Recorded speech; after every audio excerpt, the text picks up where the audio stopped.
Bab 366 Klub Tiada Batas. Pemilik pena Tao. Sander tak mengatakan apa-apa. Meski hanya berjumpa 1 hingga 2 kali dengan orang ini, kesan yang ia rasakan sebenarnya cukup baik. Bagaimanapun, ketika pihak lawan muncul, ia tak segera menyerang seperti Rian dan Kaisar Yongsheng. Pemilik pena Tao terlihat cukup ramah. Namun orang-orang seperti ini seringkali paling menakutkan. Setelah merenung, Sander berkata, "Aku belum bisa memberi komentar untuk tokoh seperti dia." "Maksudmu pemilik pena Tao?" Sander mengangguk. Maha Tao yang ia terapkan merugikan banyak orang, namun berdampak baik bagi seluruh alam semesta. Apabila alam semesta sudah tak tahan, yang akan hancur pada akhirnya adalah makhluk hidup itu sendiri. Namun, kalau aku berada di era itu, aku juga akan menentang, karena ini melibatkan kepentinganku. Kau belum menjawab pertanyaanku. Kalau kau menjadi USA baru di suatu zaman, apa yang akan kau lakukan? Penguasa. Sander merenung sebentar, kemudian menggeleng, entahlah. Meski kini ia adalah pangeran alam semesta Guanxuan, urusan alam semesta Guanxuan hampir sepenuhnya ditangani oleh Grace serta yang lain, sama sekali tak bisa mengelola alam semesta Guanxuan, jadi belum pernah memikirkan bagaimana jika ia menjadi penguasa alam semesta. Akan tetapi Sander tahu, ada beberapa hal yang mungkin perlu ia pertimbangkan juga. Jessie tersenyum, "Tak masalah, tak perlu terburu-buru." "Apakah Bibi adalah Tao Langit?" tanya Sander. Jessie mengangguk. "Kau ingin tahu pendapatku tentang Maha Tao yang ia tetapkan, bukan?" "Ya," jawab Sander. Jessie melihat ke arah langit yang jauh. "Sebagai Tao Langit, tentu saja aku berharap ada ketertiban dan aturan di dunia ini, karena dengan begitu, alam semesta bisa berkelanjutan dan bertahan lebih lama." Sander melirik Jessie tanpa berkata apa-apa. Ia mengerti maksud Jessie. Jelas, ia mendukung tindakan pemilik pena Tao. Sebenarnya, itu wajar. Sebagai Tao Langit, Jessie pasti tak ingin melihat alam semesta hancur. Jessie berkata lagi, "Sebenarnya, ketertiban yang ditetapkan oleh pemilik pena Tao belum digulingkan. Dewa nyata masih mempertahankannya, begitu juga dengan alam semesta Guanxuan." Sander mengangguk. "Benar. Apa pendapatmu mengenai dewa nyata?" tanya Jessie. Sander menggeleng. "Aku tak mengenalnya, jadi tak akan memberi komentar." "Benar juga," ujar Jessie. Arya tiba-tiba berkata, "Sander, apakah kau pernah pergi ke galaksi Bima Sakti?" "Belum pernah." Arya meliriknya, "Lain kali ikut kami ke sana, aku akan mentraktirmu minum arak tahun 82. Sander tampak bingung. Tahun 82. Selain itu ada banyak gadis yang menari dengan mengenakan pakaian yang sangat minim. Sambung Arya. Putih mengangguk, kemudian mengayunkan cakarnya. Jessie melirik Arya, kemudian menggeleng sambil tersenyum. Arya dan Putih paling suka ke galaksi Bima Sakti. Sander agak penasaran, berpakaian sangat minim. Arya mengangguk, "Aku pikir, kita juga bisa pergi ke sana untuk latihan. Aku akan membawamu ke tempat seperti itu." Sander bingung, tempat seperti apa? Arya menyeringai, namun tak mengatakan apa-apa. Sander menebak mungkin senior An tak mengizinkan Arya pergi ke Bima Sakti. Jadi, ia datang untuk merayunya, ingin membuatnya pergi ke sana, sehingga ia bisa pergi ke sana dengan terang-terangan. Faktanya, Sander juga berniat pergi ke sana, karena itu tempat kelahiran ibunya, sekaligus tempat di mana Bibi dan ayahnya berada sekarang. "Kekuatanmu bisa meningkat pesat di Bima Sakti," ujar Arya lagi. "Maksudnya, Bima Sakti adalah dunia penuh warna, tempat yang paling cocok untuk melatih hati seseorang. Dengan bakatmu, pergi ke sana, merasakan duniawi, pasti akan membuat kemampuan pedangmu melonjak." Pemilik pena Tao dulu juga berada di Bima Sakti. "Aku dan Putih bahkan tahu di mana ia tinggal, ada banyak pusaka di sana." Kemudian ia mengedipkan mata pada Putih. Putih langsung menggeleng, menunjukkan bahwa itu tak benar. Namun ia segera menyadari kesalahannya, lalu mengangguk, menunjukkan bahwa apa yang dikatakan Arya itu benar.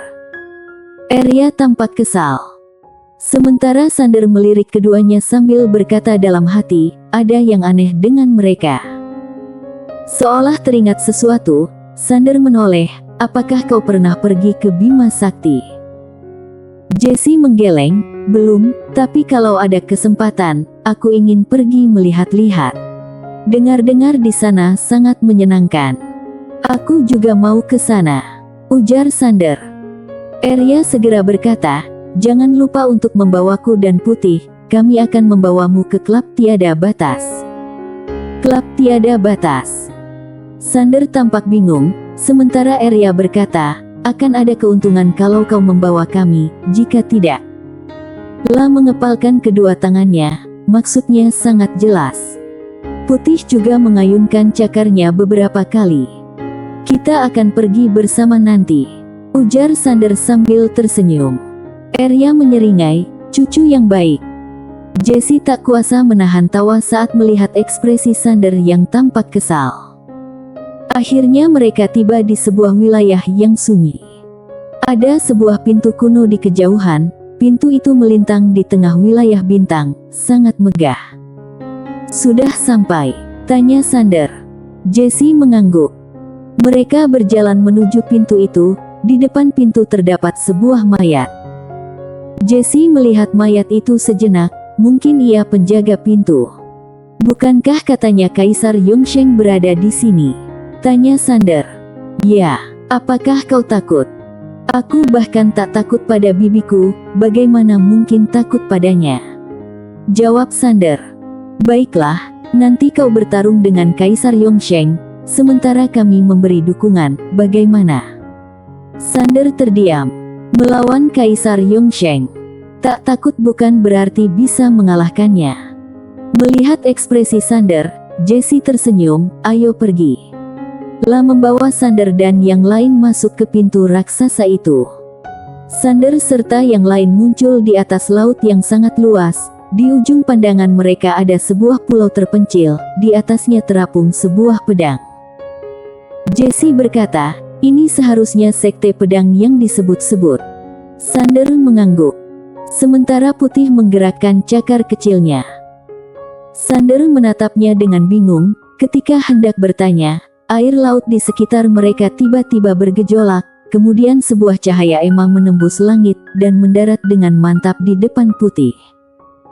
Cahaya emas itu memudar, membentuk cincin emas yang memancarkan cahaya misterius. Putih memerhatikan cincin emas di depannya, kemudian mengangguk, dan cincin emas itu tiba-tiba bergetar hebat, kemudian berubah menjadi cahaya emas yang menembus langit, membesar menjadi puluhan ribu kali lipat. Sander merasakan tekanan yang sangat menakutkan. La menatap cincin emas itu dengan sangat serius. Itu seharusnya artefak tingkat tak terbatas. Putih menggerakkan cakar kecilnya, dan cincin emas itu berubah menjadi cahaya emas, mendarat di depannya dan langsung ia simpan sambil tersenyum. Sander meragu sejenak, lalu berkata, Putih, cincin ini. Putih menunjuk ke dirinya sendiri dengan cakar kecilnya. Sander menatap Arya, dan Arya dengan tenang berkata, cincin itu sekarang miliknya. Sander diam. Benar-benar tak masuk akal. Datang ke sini dan dengan seenaknya mengambil harta tingkat tak terbatas. Sander tak menyangka Putih memiliki kemampuan mencari harta, dan benda itu bersedia mengikutinya. Jessie tersenyum, ayo pergi. Sander melirik Putih, ia berencana meminjam beberapa artefak darinya. Terutama perisai kuno itu. Mereka menghilang dan muncul kembali di depan pulau itu. Di pulau itu, ada sebuah gunung kecil, di atasnya berdiri ratusan bangunan, di atas bangunan ada beberapa pedang mengambang. Sekte pedang. Sander mengamati sekte pedang di depannya dengan serius, karena saat ini ia merasakan aura pedang yang mengerikan. Aura-aura ini bukan dari zaman sekarang, melainkan dari masa lalu. Itu karena pemiliknya terlalu kuat, aura-aura itu masih bertahan meski sudah puluhan juta tahun berlalu. Jesse berkata, sekte pedang ini sangat tak biasa. Sander mengangguk, benar. Ayo masuk dan melihat-lihat, ujar Jesse. Ketiganya menuju ke arah istana besar di depan melalui tangga batu hijau yang lebar. Setiap batu hijau memiliki lebar ratusan meter. Di kedua sisi tangga ada patung-patung kuno yang berdiri tegak seperti penjaga, semuanya membawa pedang. Sander melirik sekeliling, meski sekte pedang megah, tempat ini tampak sangat sunyi. Tak lama kemudian, ketiganya tiba di depan sebuah istana besar. Sander menatap pintu istana, pintu itu terkunci. Sander ingin mendekat, setelah berpikir sejenak, ia berhenti, kemudian menatap Jesse. Jesse tersenyum tanpa berkata-kata. Ekspresi Sander menjadi serius, kemungkinan ada bahaya. Kemudian terdengar teriakan marah, pergi. Bas. Ada aura pedang yang menakutkan dalam suara tersebut, menyebar melalui ruang dan waktu. Ekspresi Sander langsung berubah. Jesse tiba-tiba melambai, mengirimkan aura pedang yang menghalangi aura pedang yang datang dari jauh. Dari dalam istana terdengar suara heran, kultivator pedang. Jesse tersenyum, sudah lama mendengar ilmu pedang sekte pedang adalah yang terhebat. Hari ini, aku datang untuk meminta petunjuk. Sander menatap Jesse dengan heran. Jesse mengedipkan mata, berani sedikit. Sander meragu sejenak, aku tak terkalahkan, kalian tak perlu menahan diri. Jesse bersambung. Bab 367. Tak akan mau tunduk. Sander meragu sejenak saat melihat ekspresi Jesse, lalu berkata, apakah terlalu lancang? Menurutmu? Sander tersenyum malu, pokoknya, aku akan melakukan sesuai yang kau katakan. Jesse tersenyum, siap-siap saja untuk dipukul. Sander terdiam. Alhasil, setelah mendengar perkataan Sander, pintu besar ruangan itu segera terbuka. Kemudian sebilah pedang menusuk keluar dan langsung menuju Sander. Aura ilmu pedang yang kuat seketika mengunci Sander, tak memberinya kesempatan untuk mundur. Sander terkejut, serangan ini sungguh kuat. Setidaknya berada di tingkat Kaisar Agung Nasib. Sander tak berani gegabah, segera melangkah maju dan menyerang dengan pedang. Serangan ini adalah gabungan dari 3 jenis kehendak pedang. Kekuatan pedang yang tak tertandingi yang baru. Saat kedua pedang saling bertemu, cahaya pedang meledak, kemudian Sander terpental ke belakang. Lah melihat ke tangan kanannya yang sedikit mati rasa, lalu melihat ke kejauhan. Seorang pria tua berjalan keluar perlahan, ia mengenakan jubah polos, rambutnya putih semua. Meski terlihat sangat tua, matanya memancarkan cahaya, terlihat berwibawa. Seorang kultivator pedang yang berada di tingkat Kaisar Agung Nasib. Pria tua itu menatap Sander, kau tak terkalahkan. Sander melirik Jesse, namun pihak lawan memalingkan wajahnya. Sander pun menggeleng tak berdaya, dirinya sudah tertipu. Pria tua itu berjalan perlahan ke arah Sander, dan aura pedang yang kuat terus menekan Sander. Sander juga melangkah maju, kemudian, kekuatan pedang meledak keluar dari tubuhnya dan menyerang pria tua itu.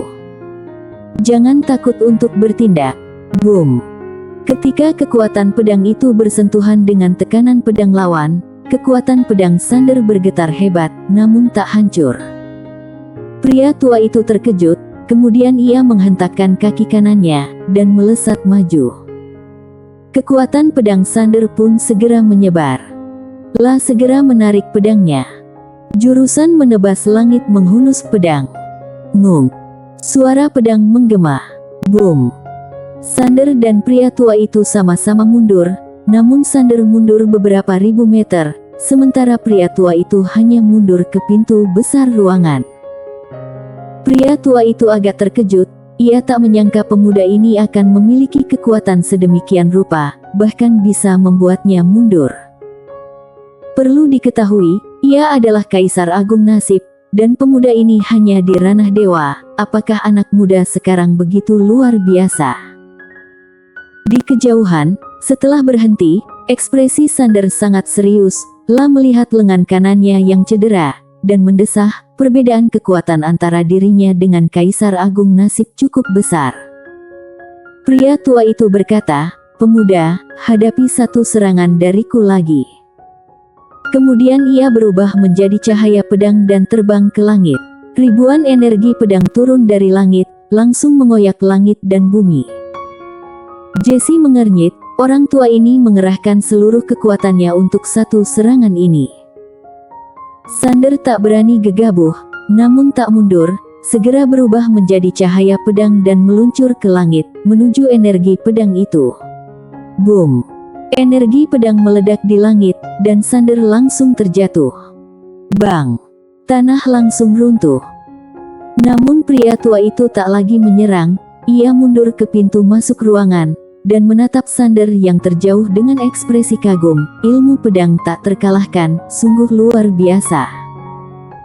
Di kejauhan, Sander berjalan keluar dari reruntuhan, La menyeka darah di bibirnya, lalu menatap pria tua dan memberi hormat. "Terima kasih senior telah berbelas kasih." Pihak lawan tersenyum, "Aku sama sekali tak menunjukkan belas kasihan, anak muda, kemampuan ilmu pedangmu sangat mengagumkan." Sander tersenyum, "Senior, apakah serangan tadi adalah teknik pedang?" "Benar, itu jurus yang aku ciptakan sendiri. Bagaimana menurutmu?" Sander dengan serius berkata, "Senior, teknik pedang ini sangat luar biasa." La tiba-tiba memberi hormat, "Senior, maaf kalau menyinggungmu, aku memiliki satu permintaan." Pria tua itu agak terkejut, "Oh, aku ingin belajar teknik pedang ini," ujar Sander. Pihak lawan sedikit terkejut, kemudian tersenyum, serius. Sander mengangguk, "Apakah senior bersedia mengajarkannya kepadaku? Teknik pedangku mungkin bagus, namun tak sebanding dengan teknik pedang yang kau tunjukkan tadi. Kenapa kau ingin belajar teknik pedangku?" Sander berkata, "Ingin belajar sikap senior." "Sikap?" "Ya, serangan senior tadi mengandung sikap angkuh dan tajam, sikap yang berani menghadapi master terkuat di dunia. Ketika melihat senior, aku merasa seorang kultivator pedang sudah seharusnya seperti itu." Hahaha. Pria tua itu segera tertawa, "Kau sungguh menarik, ayo, kita masuk dan diskusi di dalam." Jesse tersenyum, ia melirik Sander sekilas, matanya penuh kekaguman. Kali ini, ia membawa Sander ke sini untuk mencari kesempatan, namun ia tak berniat untuk campur tangan, semuanya tergantung pada Sander sendiri. Arya melirik Sander, lalu berbisik kepada Putih, "Cucu ini pandai merayu. Kita harus lebih hati-hati dengannya, jangan tertipu. Tentu saja, kadang-kadang memberinya sedikit keuntungan juga tak masalah. Bagaimanapun ia adalah cucu kita, tak boleh memperlakukannya dengan buruk." Putih melirik Sander, kemudian mengangguk. Keduanya benar-benar menganggap Sander sebagai cucu mereka. Sander berjalan menuju bagian dalam ruangan, namun menyadari Jesse tak bergerak, ia agak bingung, sementara Jesse tersenyum, "Kau pergilah." Setelah meragu sejenak, Sander mengangguk, "La masuk ke dalam." Ruangan itu sangat luas, di sana ada sebuah patung pria paruh baya dengan pedang panjang di punggungnya. Sander berjalan mendekat, "Senior, apakah kau datang untuk mewarisi sekte pedang?" tanya pria tua itu. "Senior, jujur saja, aku datang ke sini bukan untuk itu, melainkan ada tujuan lain," jawab Sander. "Oh." Pria tua bertanya dengan penuh minat, "Tujuan apa?" Sander membuka telapak tangannya, dan memperlihatkan segel Tao di tangannya. Mata pria tua itu menyipit, "Segel Tao." Sander mengangguk, "Benar. Meski kau memiliki segel Tao, tak ada aura Tao di tubuhmu, yang berarti kau bukan orang pemilik pena Tao. Aneh, kok kau bisa memiliki segel ini?" Sander berkata, Aku pernah bertemu dengan pemilik Penatau sekali, dan aku memang bukan orangnya. Apa yang kau inginkan? Tanya pria tua itu. Dengar-dengar banyak master dari sekte pedang disegel oleh pemilik Penatau, aku datang untuk membantu mereka membuka segel. Setelah menyelamatkan kami, kau akan meminta kami bekerja untukmu. Sander tersenyum, senior, salah. Pria tua itu terkejut. Aku tak akan meminta kalian bekerja untukku, kalian hanya perlu mewariskan sedikit pengetahuan ilmu pedang padaku. Hanya itu. Senior, aku pinjamkan segel Tao ini kepadamu. Dengan segel ini, aku yakin senior dapat membuka segel sekte pedang kapanpun. Namun pria tua itu tak menerima segel itu, malah terus menatap mata Sander, mencoba melihat apakah pemuda ini berbohong atau tidak. Namun Sander juga menatapnya. Setelah beberapa saat, pria tua itu tertawa keras. Anak muda, kau benar-benar menarik, jauh lebih menarik daripada Kaisar Yongsheng. Hahaha. Sander agak terkejut, Kaisar Yongsheng pernah datang ke sini. Belum lama ini ia datang ke sini, dan mengatakan asalkan sekte pedang bersedia menjadi bawahannya, ia akan membantu kami keluar dari kesulitan. Sander berkata, dan kalian menolaknya. Sekte pedang tak akan pernah menjadi bawahan siapapun hanya demi bisa bertahan hidup. Ujar pria tua. Sander diam. Lah tahu, banyak kultivator pedang memiliki prinsip yang teguh, terkadang disebut keras kepala. Namun, orang-orang seperti itu seringkali sangat patut dihormati. Pria tua itu bertanya lagi, anak muda, apakah kau benar-benar bersedia meminjamkan segel itu? Tentu, jawab Sander. Selain warisan ilmu pedang, apakah kau tak memiliki keinginan lain? Tanya pria tua itu. Sander tersenyum, aku hanya berharap bisa menjalin jodoh baik. Pihak lawan sedikit terkejut, kemudian tertawa, hahaha. Bung, sekte pedang bersedia menjalin jodoh baik ini denganmu. Kemudian ia mengambil segel Tao, dan mengaktifkannya. Kekuatan misterius mulai menyebar dari dalam ruangan. Boom! Di luar, bumi bergetar hebat. Kemudian, sebuah simbol besar muncul di langit. Segel itu terbang keluar dari dalam ruangan, lalu menyatu dengan simbol besar itu. Boom! Simbol besar itu bergetar hebat, kemudian hancur berkeping-keping. Suara pedang bergema. Di dalam ruangan, Sander menatap keluar, merasakan kekuatan ilmu pedang yang menakutkan di sekitar. Ekspresinya sangat serius, karena ia merasakan kehadiran beberapa kaisar agung nasib.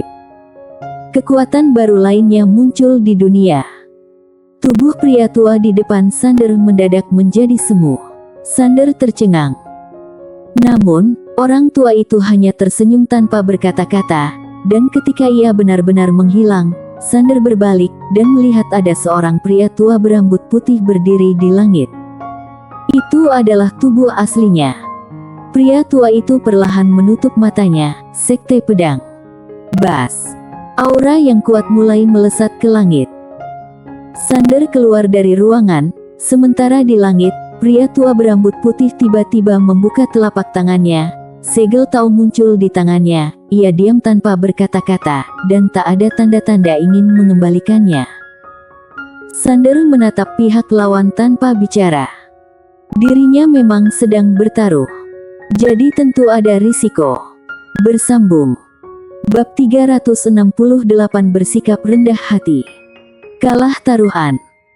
Entahlah, Sander hanya tahu kalau kalah, dirinya akan kehilangan segel Tao dan mendapatkan satu musuh baru yang hebat. Sekte pedang. Saat ini, sudah ada 6 kaisar agung nasib di sisi pria tua itu. Dan aura pria tua itu sudah jauh melampaui kaisar agung nasib.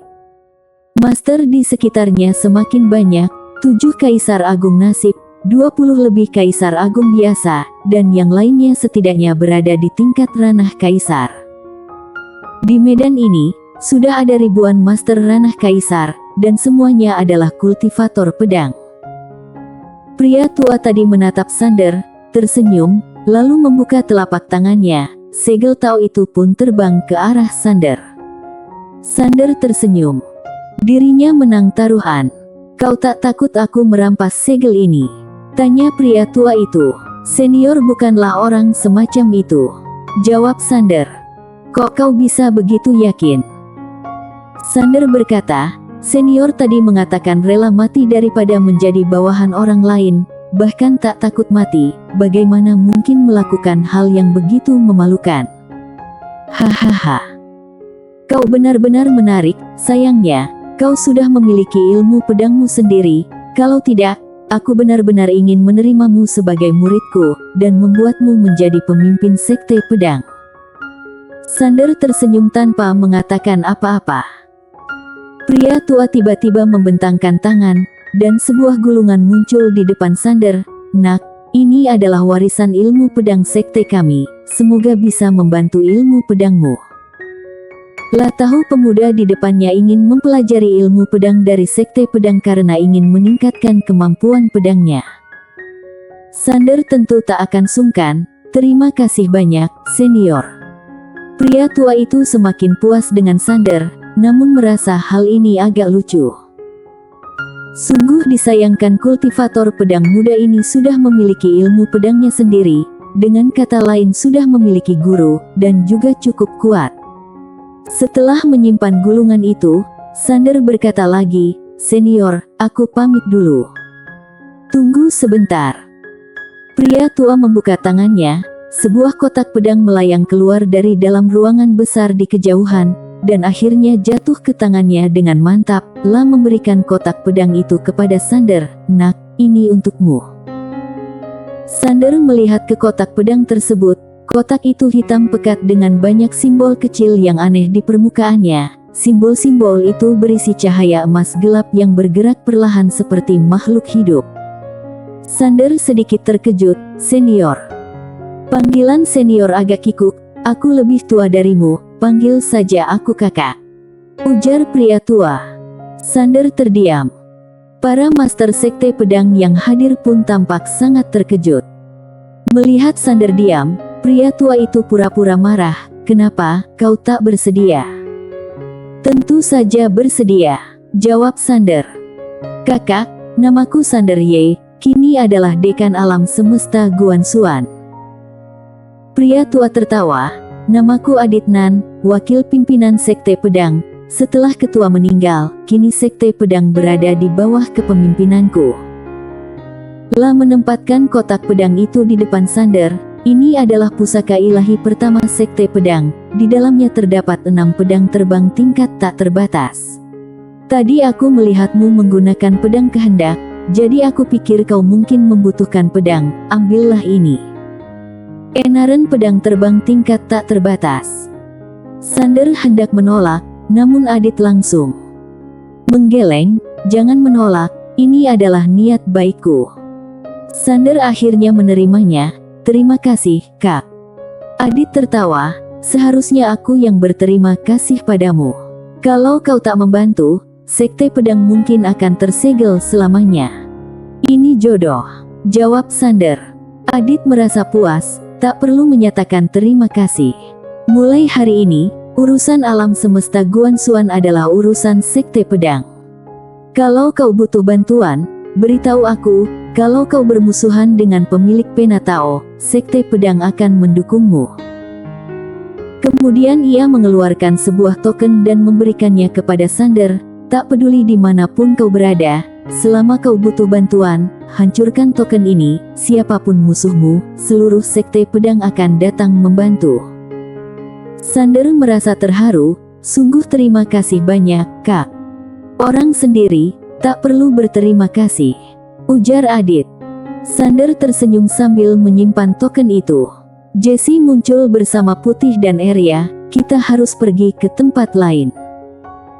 Sander mengangguk, lalu memberi hormat. "Kini sekte pedang sedang dalam proses pemulihan. Kalau butuh bantuan, jangan ragu untuk memberitahuku, kami pasti tak akan menolak untuk membantu." Adit tersenyum. "Baiklah. Aku pamit dulu." Setelah itu, Sander pergi bersama Jesse serta yang lain. Setelah mereka pergi, seorang pria tua di samping Adit berkata, "Ketua, kau." Adik berkata, "Apakah kau bingung kenapa aku memperlakukan pemuda itu seperti itu?" Pihak lawan mengangguk.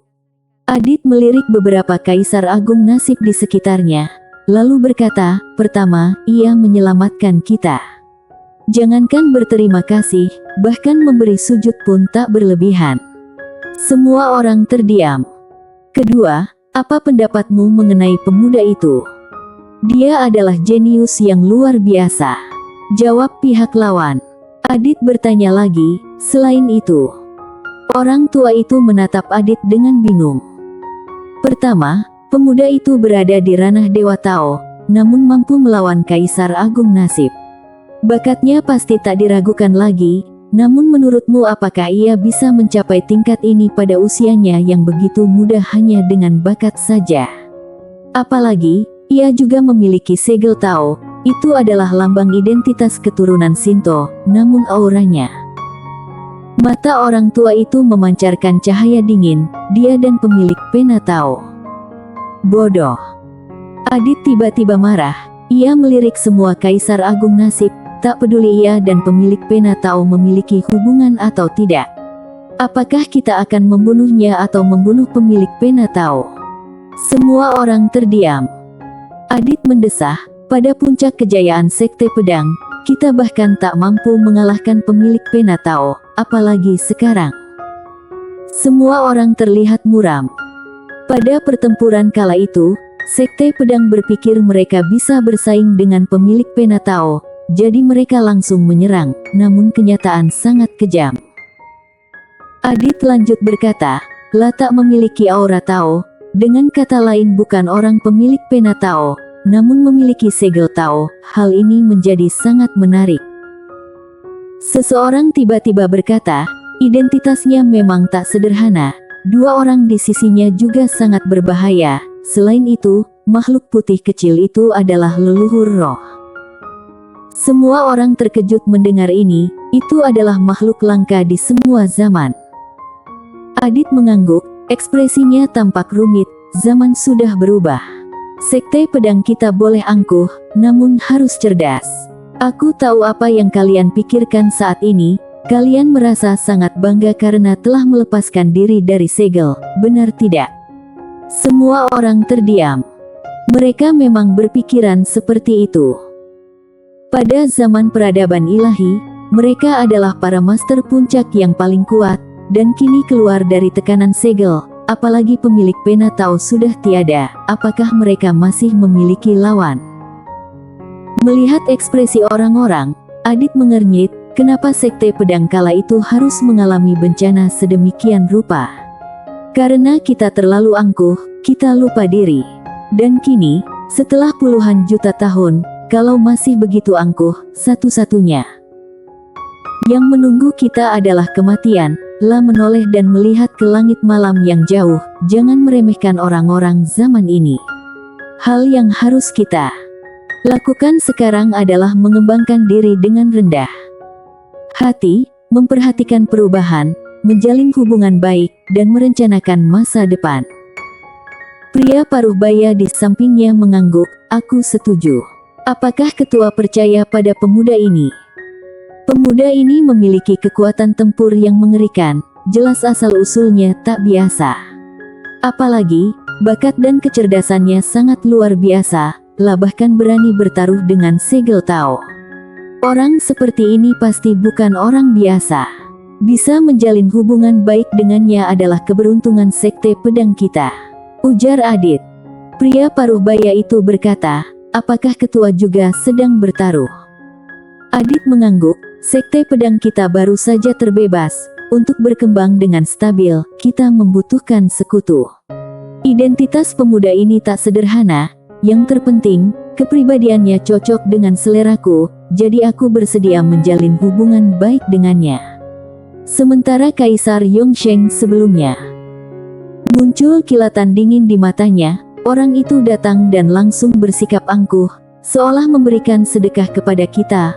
Orang seperti itu, meski Sekte Pedang harus tersegel selamanya, aku Jux tak akan pernah mau bersekutu dengannya. Semua orang mengangguk setuju. Dibandingkan dengan Kaisar Yongsheng, mereka jauh lebih menyukai Sander. Karena Sander menghormati Sekte Pedang, tanpa mengharapkan imbalan. Adit lanjut berkata, mulai saat ini, orang-orang kita tak boleh meninggalkan tempat ini. Kalian harus mengontrol mereka dengan baik, jangan biarkan mereka mencari masalah di luar sana. Karena baru keluar, kita tak memahami zaman ini. Satu kesalahan kecil saja bisa mendatangkan bencana besar. Karena itu, pastikan untuk mengontrol mereka dengan baik, dan bersikap rendah hati. Semua orang mengangguk paham. Mereka sudah pernah menerima pelajaran sekali, kalau masih tak belajar dari kesalahan, itu benar-benar memalukan. Bersambung. Bab 369. Bertahan 30 juta tahun. Setelah meninggalkan Sekte Pedang, Sander serta yang lain menuju ke utara. Di tengah perjalanan, Jesse melirik Sander dan tersenyum, "Kau cukup berani." Sander menggeleng, "Itu karena ada kau dan Arya, jadi aku berani bertaruh." Seringkali, saat bertaruh, kau harus memiliki kartu andalan. Tanpa dukungan kuat, mungkin akhir dari kejadian hari ini akan berbeda. Mata Jesse menunjukkan rasa kagum. Sander selalu bisa memahami posisi dirinya dengan jelas. Hal ini benar-benar sulit dilakukan. Kecerdasan anak ini tak kalah dari master pedang dunia. Perbedaannya terletak pada kecerdasan anak ini lebih tersirat. Sander menoleh ke arah Sekte Pedang. Bagaimanapun, kali ini mendapatkan hasil yang lumayan. Jesse mengangguk. Kekuatan Sekte Pedang memang lumayan, terutama pimpinan mereka. Kekuatannya tak kalah dengan Kaisar Lan. Namun yang terpenting diri sendiri menjadi lebih kuat. Sander mengangguk, paham. Lah tentu saja tahu pihak lawan bersikap baik pasti bukan murni karena bakatnya, melainkan melihat latar belakang dirinya. Sebagai seorang pimpinan, pasti harus mempertimbangkan berbagai hal.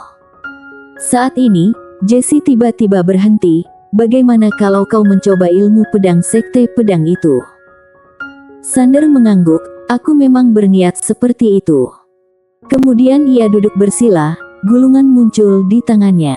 Ketika gulungan itu dibuka, sebuah sinar pedang langsung masuk ke tengah alisnya. Boom! Sejumlah besar informasi masuk ke pikiran Sander. Sangat lengkap. Ada ilmu pedang dan pengalaman dalam bela diri pedang dari leluhur-leluhur Sekte Pedang. Sander sangat senang. Pengalaman para leluhur ini sangat penting baginya. Pemahamannya mengenai ilmu pedang sekarang terlalu terbatas. Kebetulan warisan ilmu pedang Sekte Pedang yang sekarang ini dapat mengisi kekurangan itu. Perlahan-lahan, kegembiraan Sander berubah menjadi keterkejutan. Karena ia menyadari ilmu pedang ini sangat kuat, terutama beberapa teknik pedang khusus. Melalui ilmu-ilmu pedang ini, Sander seolah kembali ke masa peradaban ilahi yang mengesankan itu. Pada masa itu, pemilik Penatao adalah yang terkuat, namun para kultivator pedang juga adalah sosok yang sangat mencolok. AB. Jesse melirik Sander yang bersemangat. Ia tahu bahwa kekuatan anak ini mungkin akan meningkat lagi. Bakat Sander adalah yang paling luar biasa yang pernah ia lihat, benar-benar mewarisi bakat kedua orang tuanya. Sayangnya ia tak lebih lama berlatih dan mengasah kepribadian di duniawi. Karena saat ini Sander benar-benar hidup dengan ritme yang sangat cepat, menghadapi pertandingan tingkat tinggi setiap hari. Ritme ini ada keuntungan dan kerugiannya. Dampak buruknya adalah Sander tak bisa berhenti, ia harus berusaha sebisanya untuk meningkatkan kekuatannya secepat mungkin. Arya menjilati gulalinya, lalu berkata, "Nona Jesse, Putih bilang ada harta karun di sebelah kanan." Jesse menoleh, Putih menyeringai dan menunjuk ke arah kanan dengan antusias. "Tunggu cucu kalian sebentar, nanti kita ke sana, bagaimana?" ujar Jesse. Putih melirik Sander, dan mengangguk. Sekitar 2 jam kemudian, Sander yang duduk bersila perlahan membuka matanya. Ia bangkit perlahan, melambaikan lengannya, dan aura pedang yang samar muncul dari jubahnya, membuat ruang dan waktu di kejauhan bergejolak. Jesse mengamatinya sejenak. Bagaimana? Sander menjawab dengan serius, manfaat yang didapatkan sangat besar. Meski tingkat kultivasinya tak meningkat, saat ini ia memiliki banyak konsep ilmu pedang di dalam pikirannya yang bisa ia pelajari. Ia bisa mempelajari pengalaman orang lain dan menyempurnakan kekurangan ilmu pedangnya. Kini Sander berada di tingkat pembukaan jalan. Untuk maju lebih jauh, itu sangat sulit. Tentu saja, ia tak terburu-buru. Seolah tahu apa yang dipikirkan Sander, Jesse tiba-tiba berkata, "Apakah kau tahu tingkat apa setelah pembukaan jalan?" "Apa?" Jesse tersenyum, "Kau akan tahu nanti." Sander menggeleng sambil tersenyum masam. Jesse mengingatkan, "Ingat, ilmu pedang orang lain bisa kau pelajari dan dijadikan referensi. Pada saat yang sama harus berhati-hati terhadap dampak konsep mereka terhadap keyakinan ilmu pedangmu, yang bisa membuat keyakinanmu runtuh. Dengan keteguhan hatimu dan ketekunanmu yang jauh melebihi orang biasa, hal seperti itu seharusnya tak akan terjadi, namun tak ada salahnya berhati-hati." Sander mengangguk, "Paham. Ayo pergi ke Sekte Tao." Sander menoleh, "Sekte Tao ini apa?" Pada era peradaban ilahi, ada dua sekte hebat, salah satunya adalah Sekte Pedang, satunya lagi adalah Sekte Tao. Awalnya, Sekte Tao adalah pendukung pemilik pena Tao, kemudian mereka berbalik melawannya, sehingga mereka juga ditekan. Sander menggeleng sambil tersenyum, pemilik pena Tao kala itu benar-benar membuat banyak orang marah. Jesse mengangguk, "Itu wajar. Kau bayangkan saja, saat itu mereka baru saja mengalahkan peradaban ilahi, saatnya untuk merayakan kemenangan. Namun pemilik pena Tao datang menciptakan tatanan baru, memberikan belenggu baru pada semua orang. Pemilik pena Tao dengan tegas menetapkan batasan hidup mereka. Siapapun yang berada di era itu pasti akan memberontak." Sander mengangguk, "Ya, kala itu pemilik pena Tao pasti dijauhi orang-orang." Jesse lanjut berkata, "Sebenarnya, kalau bukan karena kemunculan dewa nyata, pemilik pena Tao mungkin akan berhasil, karena bahkan ketika para master era itu bersatu pun, mereka tak bisa menghadapinya." "Dewa nyata?" kakaknya Selin. Sander merasa penasaran, sebenarnya wanita seperti apa dia? Sander tak tahu sifatnya secara spesifik, namun ia tahu bahwa wanita ini agak genit. Sebelumnya ia menyimpan banyak buku kuno milik dewa nyata, banyak di antaranya yang ditulis oleh dewa nyata sendiri. Itu ditulis dengan lumayan baik, dan Sander membaca cukup banyak. Jesse tiba-tiba berkata, "Ayo pergi." Sander menarik kembali pikirannya dan mengangguk. Putih tiba-tiba menghadang mereka bertiga. Ia menunjuk ke utara dan mengayunkan cakarnya. Sander mengerjapkan matanya. "Ada harta karun." Putih mengangguk dengan antusias. Sander merasa penasaran. Harta karun yang menarik perhatian Putih setidaknya berada di tingkat tak terbatas. Jesse tersenyum dan berkata, "Ayo pergi ke kanan dulu." Putih mengangguk, lalu berubah menjadi cahaya putih dan menghilang ke arah kanan. Sander serta yang lain segera mengikutinya. Putih membawa mereka bertiga ke dalam pegunungan, dan ia tiba-tiba turun ke bawah. Sander serta yang lain terus mengikutinya. Tak lama kemudian, Putih tiba di depan sebuah jurang besar. Sander melihat ke bawah, namun tak melihat apa-apa. Putih tiba-tiba menggerakkan cakarnya. Boom! Aura menakutkan melonjak ke langit, dan tanah terbelah. Sebuah istana mulai muncul perlahan dari permukaan tanah. Sander tercengang. Sementara itu, Putih sangat bersemangat. Beberapa saat kemudian, istana itu sepenuhnya muncul di permukaan tanah. Itu sangat besar, mencakup beberapa mil persegi, dan di sekelilingnya ada ribuan tiang batu langit yang menopang, sangat megah. Di atas tiang-tiang batu itu ada gambar berbagai macam makhluk ganas, banyak di antaranya belum pernah Sander lihat. Sander menoleh, sementara Jessie menggeleng, entahlah, aku juga tak begitu memahami era peradaban ilahi. Putih tiba-tiba menggerakkan cakarnya lagi. Boom! Istana itu bergetar keras, dan ledakan terdengar dari dalam, seolah ada sesuatu yang ingin keluar. Pada saat ini, tiang-tiang batu di sekitar istana mulai bergetar, kemudian, makhluk-makhluk ganas itu tiba-tiba menjadi hidup, mereka semua mengaum bersama, dan aura mengerikan menekan dari istana. Terdengar suara benturan dari dalam istana. Sander tertegun, makhluk-makhluk itu seolah sedang menekan sesuatu. Putih melihat ke Arya dan mendorongnya. Setelah mengeluarkan gulali dari mulutnya, Arya melangkah maju, dan berteriak, "Pergi!" Boom! Suaranya sangat keras, membuat telinga Sander sakit. Dan di bawah, makhluk-makhluk ganas di sekitar tiang batu gemetar ketakutan.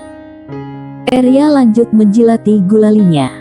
Sander meliriknya, dan merasa sangat terkejut. Arya cukup hebat dalam menekan makhluk-makhluk itu. Saat makhluk-makhluk itu diam, tiba-tiba sinar hitam melesat keluar dari dalam istana. Sander melihat ke arah sinar hitam itu. Ketika sinar itu hilang, sebuah bola hitam sebesar kepalan tangan muncul di depan mereka. Putih terbang ke depan bola itu, dan menyentuhnya dengan cakarnya, kemudian tersenyum dan menyimpannya. Sander melirik Putih, dan sebuah ide muncul dalam pikirannya. Hahaha. Suara tawa terdengar dari dalam tanah. Sander terkejut dan segera melihat ke arah dalam istana. Kemudian, aura kuat yang menakutkan mulai memancar dari dalam istana. Kemudian, suara tawa kembali terdengar, 30 juta tahun. Aku bertahan selama 30 juta tahun, akhirnya mencapai Kaisar Agung. Kini Master Pedang Dunia yang tak tahu malu itu pasti sudah tiada, hahaha. Bersambung. Bab 370 membantu gadis bergaun polos. Mendengar perkataan pihak lawan, Sander langsung terdiam. Kenal dengan ayahku. Master dari era ayahku. Sander menoleh. Jessie juga terlihat sedikit bingung, namun merasa suara ini sedikit familiar. Seorang pria paruh-baya melangkah perlahan keluar dari aula besar. Ia mengenakan jubah hitam longgar, rambut panjang terurai, dan tersenyum angkuh. Jessie terkejut, ternyata kau. Pria paruh-baya menoleh ke Jessie, kau. Bibi, siapa dia? Tanya Sander. Pangeran Hui. Kemudian ia menoleh. Pangeran Hui, kok kau bisa di sini? Pria ini dulunya bawahan Master Pedang Dunia. Namun, ia kabur ketika pertempuran besar kala itu. Tak ada yang tahu kemana ia pergi. Jessie tak menyangka bisa bertemu dengan orang ini di sini. Pangeran Hui segera bertanya, Nona Jessie, apakah Master Pedang Dunia masih hidup? Sudah tiada. Ekspresi Pangeran Hui menjadi rumit, pada akhirnya ia gagal mengalahkan alam semesta nyata. Lah sudah berhasil menerobos dewa, ujar Jessie. Pangeran Hui menatap Jessie dengan tak percaya, berhasil menerobos dewa. Ya. Pangeran Hui tersenyum masam, tak disangka ia akhirnya berhasil, sungguh luar biasa. Apakah selama ini kau terus di sini? Tanya Jessie. Pangeran Hui mengangguk, kala itu ketika pertempuran besar antara alam semesta nyata dan alam semesta Guanxuan terjadi, alam semesta Guanxuan lemah, jadi ia kabur ketika melihat situasi tak menguntungkan, kemudian secara kebetulan menemukan tempat ini, di sini ia mendapatkan warisan, jadi memutuskan untuk berlatih keras di sini. Selama bertahun-tahun, ia tak berani pergi. Karena ia pernah mengkhianati alam semesta nyata, kemudian mengkhianati alam semesta Guanxuan, kalau ia pergi, takutnya akan dibantai, jadi ia berlatih keras di sini, hingga dirinya mencapai tingkat Kaisar Agung. Master Pedang Dunia tak akan membencinya, kan? Pangeran Hui sangat khawatir. Jessie tersenyum, Pangeran Hui, selamat atas pencapaianmu menjadi Kaisar Agung. Pangeran Hui hendak bicara, Namun seolah teringat sesuatu, ia tiba-tiba menoleh ke arah Sander. Siapa dia? Coba tebak. Pihak lawan segera bersujud. Aku, Pangeran Hui, memberi salam hormat kepada Tuan Muda. Sander langsung terdiam. Pangeran Hui menangis. Tuan Muda, aku bersalah. Aku berdosa. Sander menatap Pangeran Hui tanpa berkata-kata. Melihat Sander diam, ia merasa gelisah dan langsung mengaku, Tuan Muda, dulu aku takut mati, kabur di tengah pertempuran besar, mohon maafkan aku. Sander melirik Pangeran Hui, apakah kau adalah roh alam semesta? Ya. Sander menoleh, dan Jessie tersenyum, kau bisa memutuskannya sendiri. Kau bisa pergi, ujar Sander. Pangeran Hui terkejut. Siapapun takut mati, jadi wajar kau takut mati, ujar Sander. Ekspresi Pangeran Hui menjadi rumit. Dirinya memang takut mati, lah hanya ingin bertahan hidup. Sander tiba-tiba bertanya, Pangeran Hui, tempat apa ini? Ini adalah salah satu sekte dari peradaban ilahi, yang dikenal sebagai Sekte Yishu. Mereka khusus memelihara makhluk buas. Aku menerima warisan dari salah satu tetua mereka di sini, dan kemudian berlatih keras, hingga akhirnya menjadi Kaisar Agung. Sekte Yishu. Sander mengangguk, sementara Pangeran Hui lanjut berkata, Tuan Muda, apakah kau melihat pilar-pilar itu? Sander menoleh, ada ribuan pilar, setiap pilar ada banyak ukiran binatang buas berwajah ganas, tampak siap memangsa manusia. Tuan Muda, binatang buas di pilar-pilar ini telah tersegel. Selama memiliki mutiara binatang, kau dapat mengendalikan mereka. Mutiara binatang. Sander melihat ke arah Putih, sementara Putih mengulurkan cakarnya, dan mutiara binatang muncul di cakarnya. Bisakah aku mencobanya? Tanya Sander. Putih mengangguk, setelah mengamatinya sejenak, Sander berkata, bolehkah ia mengikutiku? Putih mengerjapkan matanya lagi. Sander mengeluarkan gulali dan memberikannya kepada Putih. Setelah meragu sejenak, ia pun menerimanya. Putih menyimpan gulalinya, lalu menepuk mutiara binatang itu. Mutiara binatang sedikit bergetar, lalu langsung berubah menjadi sinar hitam dan masuk ke dahi Sander. Boom!